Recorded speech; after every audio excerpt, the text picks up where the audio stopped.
इस्लामाबाद में चेहलुम इमाम हुसैन का जुलूस इमाम बारगाह असना अशरफ से बरामद होने के बाद अपने रिवायती रास्तों पर रवा दवा हैं। जुलूस के हवाले से मजीद जानते हैं डिप्टी ब्यूरो चीफ बोलियो इस्लामाबाद अली शेर से, जो जुलूस के हमरा मौजूद हैं। जी अली शेर, बताइएगा सिक्योरिटी के क्या इंतजाम किए गए हैं?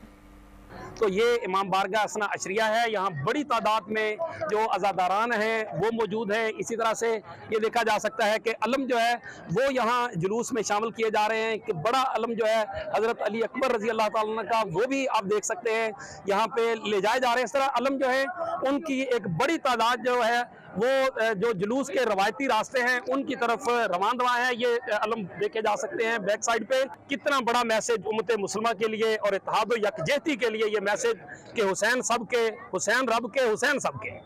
जी बहुत शुक्रिया। मैं ये समझता हूँ कि शहदाए करबला का चेहलुम है और उस हवाले से सिर्फ पाकिस्तान में नहीं पूरी दुनिया में ये मरासिम हो रहे हैं। याद इमाम हुसैन में तमाम उम्मत मुसलमान अपने अपने अंदाज में हुसैन की याद मना रही है। हम ये समझते हैं कि कुर्बानी ही इतनी बड़ी थी मौला हुसैन की। फ़र्क नहीं है शिया और सुन्नी, सब मसाले के लोग निकले हुए हैं, अपने अपने अंदाज में इमाम हुसैन को खिराज तासीन पेश कर रहे हैं, शहदाए करबला को खिराज तासीन पेश करते हैं। तो मैं ये समझता हूँ कि हक है नवासे रसूल का। नवासे रसूल महवर वहदत उम्मत है। डेप्यूटी ब्यूरो चीफ अली शेर आगाह करे थे, आपका शुक्रिया। सब्सक्राइब करें और बेल दबाएं ताकि कोई खबर रह न जाए।